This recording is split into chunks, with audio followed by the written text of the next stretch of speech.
বন্ধুরা, আমি তনুশ্রী তোমাদের সামনে আবারও চলে এলাম নতুন দিনে নতুন একটা ভিডিও নিয়ে। তোমরা কিন্তু ভিডিওটা দেখতে থাকো, কেউ স্কিপ করো না। আশা করছি ভালোই লাগবে। এখানে কিন্তু তোমরা আমাকে দেখতে পাবে না, ঠিক আছে? প্রথমেই বলে দিচ্ছি, কারণ এখানে আমি, আমার বর, আমার ছেলে যাইনি। আমার শাশুড়ি মা গেছিলো ঘুরতে, বেড়াতে। ওই যে দক্ষিণ ভারত, উত্তর ভারত মা গেছিলো বেড়াতে। এগুলো মায়ের কাছ থেকে নেওয়া, মা ভিডিও করে নিয়ে এসছে, তো সেটা তোমাদের সাথে একটু শেয়ার করলাম। দেখতেই পাচ্ছ একটা সুন্দর একটা গেট। তো আমি যেহেতু যাইনি, তাই জায়গার নামগুলো আমি ঠিক বলতে পারবো না। তার জন্য তোমাদের কাছ থেকে প্রথমেই ক্ষমা চেয়ে নিচ্ছি জায়গার নাম না বলতে পারার কারণে। তো দেখো, এই যে হচ্ছে একটা গঙ্গার ঘাট। দেখে যেটুকু বুঝতে পারছি সেগুলো তোমাদেরকে আমি বলছি। এটা একটা গঙ্গার ঘাট, দেখেই বোঝা যাচ্ছে। আর গঙ্গার ঘাট এটা গোয়াতে, গোয়ার গঙ্গার ঘাট। এখানে গোয়াতে তো মানুষ আর এমনি যায় না। বাবা মায়ের যে যাদের বাবা মারা মারা যায়, শ্বশুর শাশুড়ি মারা যায়, তাদের আত্মার শান্তি কামনার জন্য পিণ্ড দান করতে যায়। তো মা গেছিল। মার কথা হচ্ছে যে মেয়েদের হাতে কি, যেহেতু আমার শাশুড়ি মায়ের বাবা মা নেই বা ওনার শ্বশুর শাশুড়ি নেই, ওনার বাবা মায়ের ধরো ছেলেরা রয়েছে, তারা পিণ্ডদান করলে তারপর তো তার আত্মা শান্তি কামনা হবে।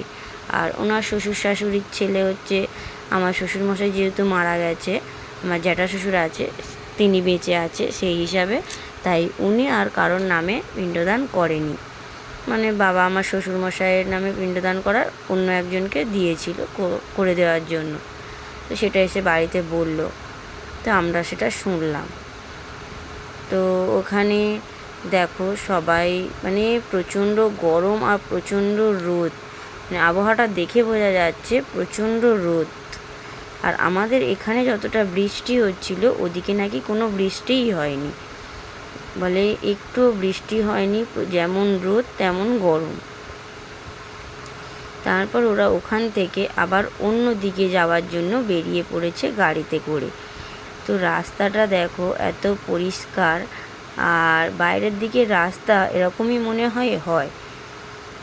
যেহেতু আমাদের এইসব গ্রাম অঞ্চলের রাস্তা এত পরিষ্কার থাকে না, রাস্তা পরিষ্কার থাকলেও আশেপাশে যে ঘরবাড়ি রয়েছে তারা পরিষ্কার থাকতে দেবে না। তো মারা রাস্তা দিয়ে এই যে একটা গাড়িতে করে, এই যে দেখো পাহাড়, এত সুন্দর লাগছে ভিউটা, কি বলবো। আর ওই যে দেখো কত গাড়ি দাঁড়িয়ে রয়েছে, সব প্রাইভেট কার, আর কত মানুষ। এটা যত সম্ভব ওনারা ব্রিজের উপরে হয়তো হবে বা কোনো একটা স্পটের উপরে, এটা তো নিচের দিকে দেখাই যাচ্ছে। তারপরে দেখো এই যে শাশুড়ি মাকে দেখে নাও একটু, দেখো এই যে দেখেছো, বাবা আমার শাশুড়ি মা ভালোই তো সাজাগোজা করে ঘুরেছে বাইরে।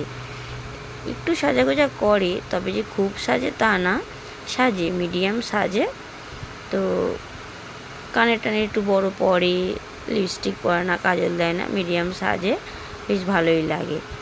তো মানুষ তো সারা জীবন কষ্ট করবে, সংসার ধর্ম করবে, তা বলে কি কোথাও ঘুরতে বেরোবে না?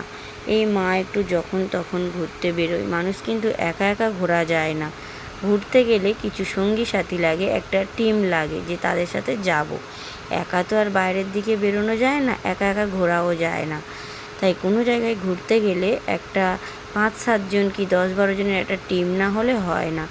তা আমরা তো আমাদের মন থেকে চেয়েছি যে উনি সারা জীবন তো কষ্ট করে এলেন, বিয়ের পর থেকে শুনেছি প্রচুর কষ্ট করেছে। তা এখন যেহেতু সবাই বড় হয়ে গেছে, সবাই সবার সংসার ধর্ম করছে, উনি একটু ওনার ফ্রি মাইন্ডে ঘুরুক ফিরুক, সেই দিক থেকে আমরা ওনাকে, তোমার যেখানে মন চাই তুমি সেখানে ঘোরো। তো এইটা হচ্ছে আমার শাশুড়ি মা গঙ্গায় নেবে, দেখো প্রণাম করছে, গঙ্গার জল গায়ে মাথায় ছড়িয়ে নিয়ে। আর এই যে সব, মানে সবাই যারা যারা পিণ্ড দান করেছে, দেখো সবাই ন্যাড়া মাথা, শুধু টাক দেখা যাচ্ছে, টাক মাথায় সবাই সবার সেলফি তুলছে, ফটো তুলছে, ভিডিও করছে। দেখো সবাই ধুতি পরে টাক মাথায় দাঁড়িয়ে রয়েছে। তো দেখেই বোঝা যাচ্ছে যে এনারা সবাই গয়াতে পিণ্ডদান করেছে। তো এখান থেকে গয়া আরও অনেক জায়গাতে গেছে মায়েরা, রাম মন্দির, বৃন্দাবন, অনেক জায়গাতে ঘুরে এসেছে। তো সেই সব ভিডিওগুলো পরপর আসতে চলেছে।